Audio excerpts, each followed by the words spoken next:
도 중요해요.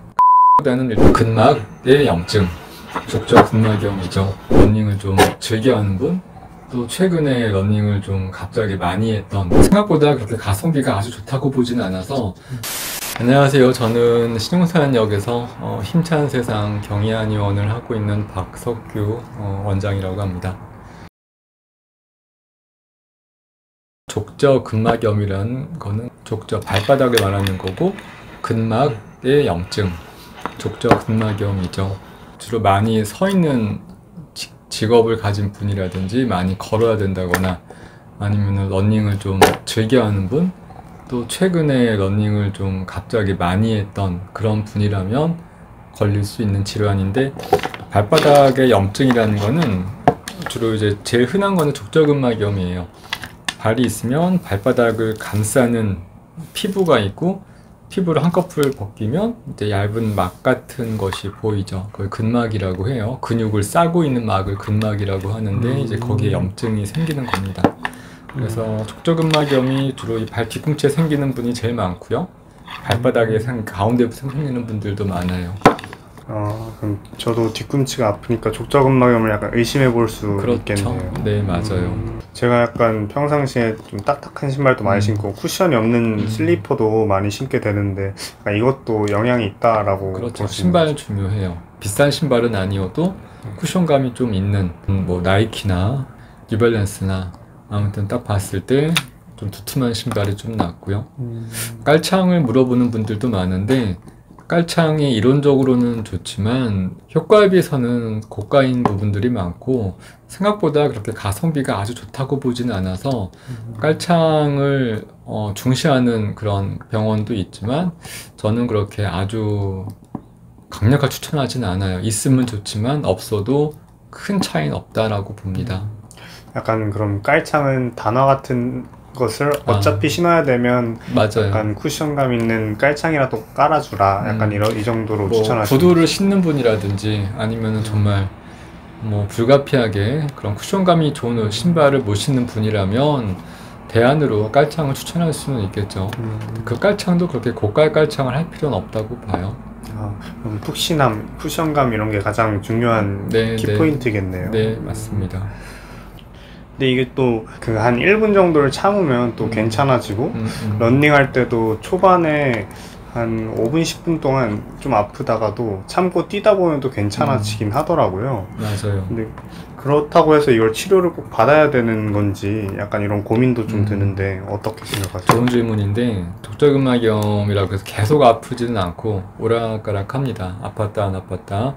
또 막상 뛰거나 움직일 때는 별로 안 아프다가 이제 어느 정도 좀 반복이 되면 좀 시간이 가면서 좀 아파지는 경우가 많고, 또 운동이 끝나고 아파지는 경우도 많아요. 근데 이제 그냥 놔두면 좀 더 그런 빈도가 잦아지거나 처음부터 아프게 되거나 또는 안 뛰어도 그냥 아파지는 경우도 많기 때문에 좀 더 아파지는 시간이 늘어나는 거죠.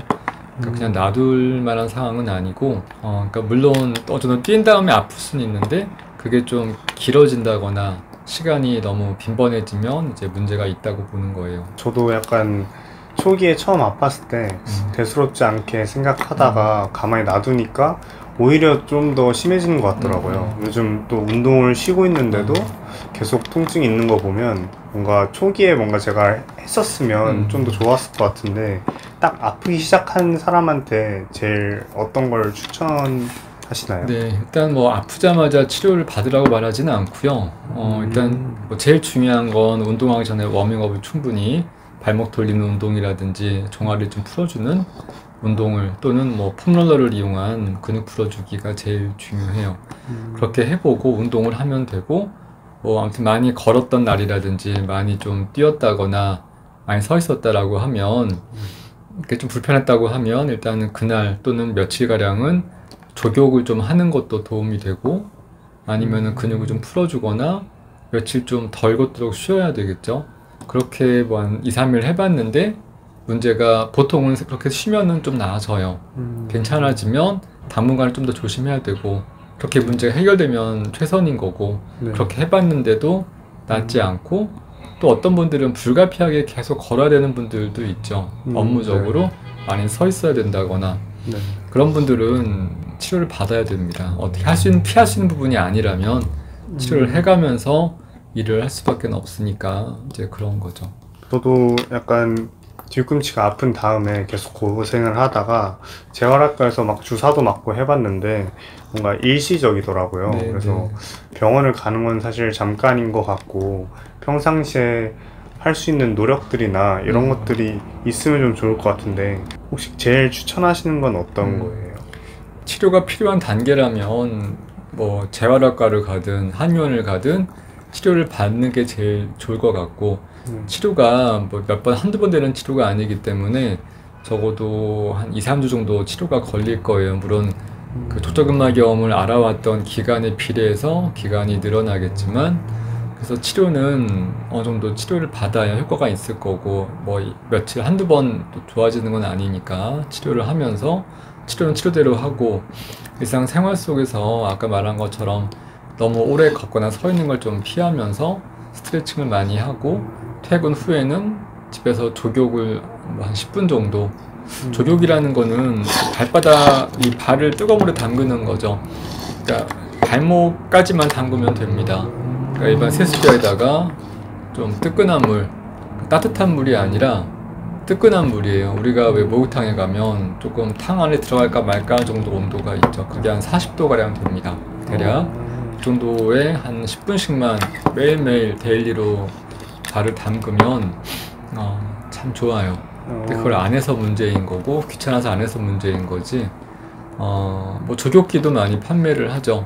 근데 족욕기는 그렇게 권장하지 않는 이유는 일단은 끝나고 매일매일 씻고 정리하기가 번거로우니까 안 하게 되기 때문에 그냥 일반 세수대에다 해도 충분합니다. 그런 것도 있고 또 제가 또 찾아보니까 막 얼음찜질을 해보라고 권유하시는 분들도 있던데 발바닥은 사실 너무 차가워서 못하겠고 뭔가 맞아요. 발이 단단해지는 느낌이라 오히려 도움이 안 되는 것 같은데 이건 어떻게 생각하시나요? 뭐 우리가 발목을 다쳤을 때 냉찜질을 해야 되나 온찜질을 해야 되나 같은 질문이긴 한데 냉찜질이 필요한 경우는 멀쩡했던 분이 갑자기 일시적으로 안 좋았던 내가 뭐 정말 늘 괜찮았는데 오늘 하루 내가 등산을 갔다 왔다거나 내가 오늘 뭐 어떤 쇼핑을 너무 장시간 했다 그래서 갑자기 아픈 거라면 24시간 정도 이내에는 냉찜질을 하는 게 좋고요. 그게 아니라 내가 늘상 만성적으로 발바닥이 안 좋았다면 온찜질을 하는 게 맞습니다. 알겠습니다. 그리고 또 스트레칭 부분에서는 저는 그 종아리를 늘려주는 스트레칭 기구도 사서 써봤었는데 중심 잡기도 조금 어렵고 실제로 뭔가 이 종아리를 늘려주는 거랑 내가 발뒤꿈치가 아픈 거랑 관련이 있는지도 조금 궁금해요. 이게 발이 있으면 발바닥이 있고 종아리 근육 가령 우리가 이제 비복근이라고 하는데 종아리 근육이 이렇게 해서 발바닥까지 붙어요. 연결이 됩니다. 그래서 발바닥에 문제가 있어도 이 종아리를 풀어주려는 이유가 근육이 쭉 이어지기 때문에 그런 거고 뭐 서 있을 때 발목을 이렇게 까치발 하듯이 하면서 특히 이 발 뒤꿈치를 축으로 이렇게 스트레칭을 하는 방법도 있고요. 아니면은 그냥 누워서 홈롤러를 깔고 이렇게 문질러주면 그것도 뭐 어렵지 않은 방법이니까 아까 말한 것 족욕을 하는 것도 도움이 되고 아무튼 중요한 거는 종아리 근육과 이 발바닥에 대한 그런 스트레칭을 좀 해주는 게 제일 좋다고 봅니다.